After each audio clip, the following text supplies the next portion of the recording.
మీ ఎలాంటి వ్యాపార ప్రకటనలకైనా వెంటనే మా ఛానల్ సంప్రదించండి. గురుగారు, వైకుంఠ ఏకాదశి చాలా విశిష్టమైన రోజు. ఆ రోజు వైకుంఠ ద్వారం ద్వారా విష్ణుమూర్తిని దర్శించుకోవాలని చెప్పి చాలామంది వెయిట్ చేస్తూ ఉంటారు. చాలామంది దర్శనం చేసుకునే క్రమంలో కోరికలు కోరుకుంటూ ఉంటారు. దేవుడా, మాకు కష్టాలు పోవాలి, మాకు డబ్బులు బాగా రావాలని కోరుకుంటూ ఉంటారు. అసలు ఏం కోరికలు ఆ టైంలో, ఏ ఘడియల్లో కోరికలు గురుగారు?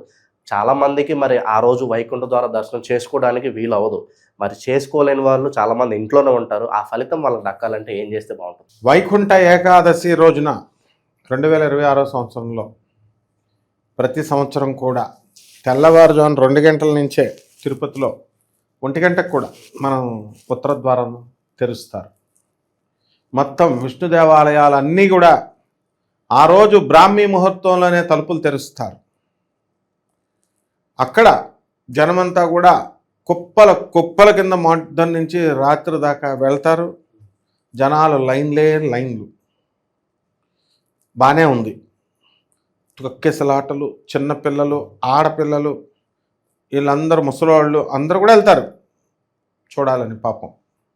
కానీ ఆ తొక్కిసలాట్లో ఏమైనా అయితే ప్రమాదం, చాలామంది చాలాసార్లు ప్రమాదం కలిగి చనిపోయారు. అప్పుడు అదే వైకుంఠ ఏకాదశి అంటే డైరెక్ట్ వైకుంఠం, చావే, మోక్షం అదే మోక్షం. కాబట్టి అది తెగిచ్చేసే వెళ్ళిపోతారు జనం. దాని అంత అవసరమా? వీళ్ళకందరికీ కూడా చాలా సులువైన మార్గం ఉంది. ఇప్పుడు ఆ వైకుంఠ ఏకాదశి రోజున శివాయ విష్ణు రూపాయ శివరూపాయ విష్ణవే శివస్య హృదయం విష్ణు విష్ణోశ్చ హృదయం శివ అనేటటువంటి మంత్రాన్ని ఇంట్లో చేసుకోవచ్చు. ఇది చక్కగా శివాలయాలకు కూడా వెళ్ళొచ్చు. సగం మంది పబ్లిక్ దొరకలేదని మనం బాధపడాల్సిన పని లేదు. అందరూ తిరుపతి వెళ్ళాల్సిన అవసరం లేదు. ముందు ఎలాగైతే గ్రహణం పడితే శోధకం 9 గంటల ముందు ఎలా అయితే వస్తుందో, అప్పుడు దేవాలయాలన్నీ ఎలా అయితే మూసేస్తారో, అలాగే వైకుంఠ ఏకాదశి అనేటటువంటి పర్వదినం వచ్చే ముందు 9 రోజులు, తర్వాత 9 రోజులు కూడా ఆ వైకుంఠ ఏకాదశి పవర్ ఉంటుందన్నమాట. దానివల్ల ఈ 9 రోజుల ముందు నుంచి వైకుంఠ ఏకాదశి దర్శనాలు చేసుకోవచ్చు. ఆ రోజు చేసుకోవచ్చు, ఆ తర్వాత 9 రోజులు చేసుకోవచ్చు. +or-1 అనేది అందుకే అంటాం, ఒకరోజు అటు ఒకరోజు ఇటు అని. ఇది శాస్త్రం చెప్పే విషయం. ఇది ఇలా కనుక చేసుకుంటే ఎక్కడ ఏ ప్రమాదాలు జరగవు. 9 రోజుల ముందు నుంచి చేసుకుంటారు. తర్వాత వైకుంఠ ఏకాదశి అయిపోయిన తర్వాత 9 రోజుల తర్వాత నుంచి చేస్తారు. ఆ రోజు వెళ్తేనే ఏదో విష్ణుమూర్తి వీళ్ళకి సూట్ కేసుల్లో డబ్బులు ఇస్తున్నట్టుగా వీళ్ళంతా కూడా వెళ్ళి ఇదంతా జనం క్రౌడెడ్ అయిపోతారు. రెండో మార్గం కూడా శాస్త్రం చెప్తోంది. శివుడే విష్ణువు, శివుడి హృదయమే విష్ణువు, విష్ణువుడు యొక్క హృదయంలో ఆత్మే శివుడు. కాబట్టి శివాలయాల్లో కూడా వెళ్ళొచ్చు. వెళ్ళి చక్కగా శివ దర్శనం చేసుకోవచ్చు. అక్కడ ఉత్తర ద్వారం వాళ్ళేం తీయనవసరం లేదు. శివుడికి అన్ని ద్వారాలు, ఆయన శివుడు అంటే ఏంటి, పరమేశ్వరుడు అంటే అన్ని ద్వారాలు తెరిచున్నవాడు. అందువలన ఉత్తర ద్వారము అని ఎందుకంటారంటే, ఇప్పుడు ఈ యాక్చువల్గా వైకుంఠ ఏకాదశి రోజున ఉత్తర ద్వారం తెరవడం అంటే అది మనం ఉత్తరం వైపు తలపెట్టి పడుకోకూడదు. ఉత్తరం వైపు తలపెట్టి పడుకుంటే కనుక దక్ష ప్రజాపతి పడుకున్న మేక తలకాయని ఆయన తల తీసేసినప్పుడు అటువైపు ఉత్తరం వైపు ఉన్న దాన్ని, వినాయకుడు పడుకున్నప్పుడు ఆయన తల తీసేసినప్పుడు ఉత్తరం వైపు ఉన్న ఏనుగు తలకాయని తీసుకు కట్ చేసి అతికిస్తారు. అంటే ఉత్తరం వైపు ఉన్నటువంటి తలపెట్టిన దోషాలను తీయడమే ఉత్తర వైకుంఠం అంటాం, ఉత్తర ద్వారం అంటాం. అంటే మనం ఎన్నిసార్లు అయితే మనం తలపెట్టామో అన్నిసార్లు చిత్రగుప్తుల వారు రాస్తారు, మరణ మృదంగం మ్రోగుతుంది. నెంబర్ ఆఫ్ టైమ్స్ రాగానే యముడు వస్తాడు, వీడి తల కట్ చేస్తాడు. అంటే హెడ్ ట్యూమర్, హెడ్ క్యాన్సర్ ఇలాంటివి వస్తాయి. ఆ దోషాలన్నీ పోవడం కోసమే ఉత్తర ద్వారం తెరుస్తారు. అది దాంట్లో ఉన్న అర్థం.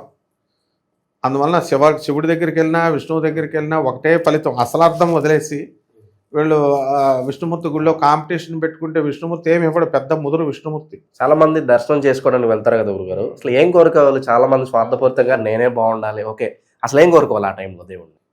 పరమాత్మ మనం ఏం అడగకుండానే మనకు అన్నీ ఇచ్చేస్తాడు. అడిగినంత మాత్రాన ఆయన ఏది ఇవ్వడు. అసలు సమస్య లేదు, ఆయన తలుచుకుంటేనే ఇస్తాడు.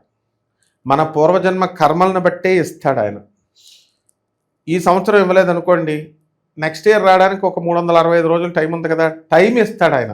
ఒకటే ఇస్తాడు, టైం ఇస్తాడు, మారడానికి టైం ఇస్తాడు. లాస్ట్ టైం నువ్వు అనాథలకి, వికలాంగులకి, పేదవారికి, సాధువులకి నువ్వు దానాలు చేయలేదురా బాబు, ఈ 365 రోజులు చేసుకో. అబద్ధాలు ఆడేసి అందరినీ మోసాలు చేసావు లాస్ట్ టైం, అవి ఆపేయి. ధర్మబద్ధంగా ఈ సంవత్సరం బతుకు అని టైంని ఇస్తాడు. అవి చేయకుండా ఊరికి వెళ్ళి లడ్డు, అరటిపళ్ళు, కొబ్బరికాయ పట్టుకెళ్ళిపోయి స్వామి నాకు ఇచ్చేయి నాకు పెళ్లి, అసలు అక్కడికి వెళ్ళినవాడు పెళ్లి కానివాడు పెళ్ళాన్ని అడుగుతాడు. ఒక పెళ్ళం ఉన్నవాడు 2 అడుగుతాడు. వాడు ఒక ఇల్లు ఉన్నవాడు 2 ఇల్లులు అడుగుతాడు. కారు ఉన్నవాడు 2 కార్లు అడుగుతాడు. ఆశ అసలు వీళ్ళ చిత్రమైనటువంటి వీళ్ళ కోరికలు చూసి విష్ణుమూర్తికి మతిపోతుంది అనమాట. అందువలన స్వామివారు లేచినటువంటి పరమ పవిత్రమైన దినం ఆ రోజు. స్వామి నామాన్నే తప్ప ఏది ఆలోచించకూడదు. ఏం కోరుకోవాలంటే ఓం నమో భగవతే వాసుదేవాయ, ఓం నమో భగవతే వాసుదేవాయ, ఓం నమో భగవతే వాసుదేవాయ, ఓం నమో భగవతే వాసుదేవాయ, ఓం నమో భగవతే వాసుదేవాయ, ఓం నమో భగవతే వాసుదేవాయ, ఓం నమో భగవతే వాసుదేవాయ, ఓం నమో భగవతే వాసుదేవాయ. ఇది నామ సంకీర్తనం చేసుకుంటూ ఏం కోరుకోకూడదు. స్వామి నీ పాదాల మీద నాకు భక్తి పెరిగేలా చెయ్యి అని అడగండి, మొత్తం అన్ని కోరికలు తీరిపోతాయి. స్వామి అర్జునుడిని ఎలా చూసుకున్నావో నన్ను కూడా అలా చూసుకో, పాండవులను ఎలా చూసుకున్నావో నన్ను కూడా అలా చూసుకో అనాల. మరి పాండవులు ధర్మంగా బతికారు, మనం కూడా ధర్మంగా బతికితేనే చూస్తాడు. సక్కుబాయ్, మీరాబాయ్, రాధమ్మ తల్లి, వీళ్ళందరినీ ఎలా చూసుకున్నావు అలా మమ్మల్ని కూడా చూసుకోని అడుగు.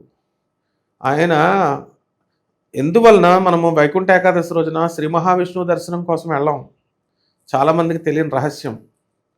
ఆ రోజు మనం ఎందుకు వెళతామో తెలుసా? ఆ పరమాత్మ లక్ష్మీదేవి అమాయకురాలు, స్వామి పక్కనే ఉంటుంది. ఆమె రాధమ్మ రూపంలో వెలిసింది, రుక్మిణి రూపంలో వెలిసింది. వీళ్ళిద్దరూ తెంగరోళ్ళు అనమాట, అమ్మవారు తెంగరది. అందువల్లనే అమ్మా నాకు డబ్బులు లేవమ్మా అని అనగానే తల్లి మనసు ఎలాగిస్తుందో బయట, ఆ తల్లి పాపం వాడి బాధలు చూడలేక రికమెండేషన్ చేస్తుంది. అమాయకురాలు అమ్మవారు. అందువల్ల అమ్మవారి కోసం వెళుతున్నాం.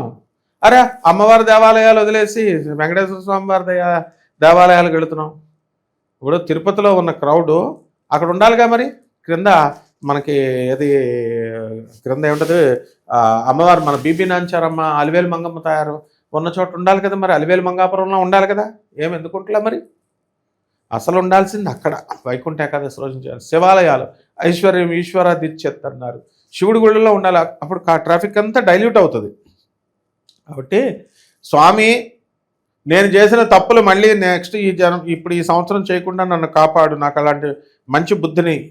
ఓం సర్వ చైతన్య రూపాం తామాధ్యాం విద్యాం చదిమహి బుద్ధిం యోన ప్రచోదయాత్, ఓం భూర్భువస్వ తత్సవితుర్వరేణ్యం భర్గో దేవస్య ధీమహి ధియో యోన ప్రచోదయాత్. ఇవన్నీ ఏం చెప్తున్నాయి?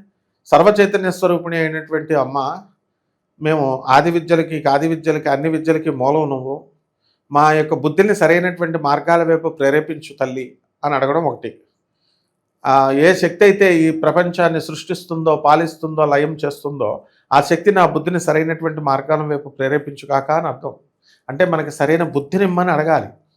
అప్పుడు ఆటోమేటిక్గా బుద్ధి కర్మానుసారిని, మన బుద్ధి ఎప్పుడైతే మారుతుందో కర్మలు మంచి కర్మలు చేసేలాగా మనల్ని ప్రేరేపిస్తుంది. స్వామి అప్పుడు అన్నీ ఇచ్చేస్తాడు. అదే భగవద్గీతలో చెప్పేది ఏంటంటే, స్వామి యందు శరణతో వెళ్ళి మంచి మనస్సు, కపట బుద్ధులు వదిలేయాల, డాంబిక భక్తి వదిలేయాల, మోసాలు వదిలేయాల, పరిశుద్ధంగా మనం మారాలి. స్వామికి అన్కండిషనల్ సరెండరెన్స్ అండ్ స్వామికి టోటల్ సరెండరెన్స్ అయినప్పుడు అర్జునుడిలాగా మనల్ని జగదేక వీరుడిని నెంబర్ 1 చేస్తాడు. ఏ ఫీల్డ్లో అయితే ఆ ఫీల్డ్. ఈరోజు నీతా అంబానీ అలా కోరుకుంది కాబట్టే లైవ్లో రియల్ టైమ్ గాడ్ అయినటువంటి సాక్షాత్తు శ్రీ మహావిష్ణువే మన ప్రభాత్ రంజన్ సర్కార్గా, ఆనందమూర్తి గారుగా పుట్టారు. ఆయన శరణ వేడింది కాబట్టి ఈ రోజున ముఖేష్ అంబానీని పెళ్లి చేసుకోగలిగింది. అలా ఎగ్జాంపుల్స్. అలాగే సద్గురువు గారి దగ్గరికి వెళ్ళబట్టే సమంత కానీ, ఉపాసనారెడ్డి కానీ, వీళ్ళు గురువులను ఆశ్రయించిన వాళ్ళంతా దేవుళ్ళు ఇస్తారు. కాబట్టి మనం చేయాల్సింది అదనమాట. ఆ రోజు విపరీతమైన జనం వద్దు, అన్ని గుళ్ళకి వెళ్ళండి, లేదా 9 రోజుల ముందు 9 రోజుల తర్వాత కూడా దర్శనం చేసుకోండి.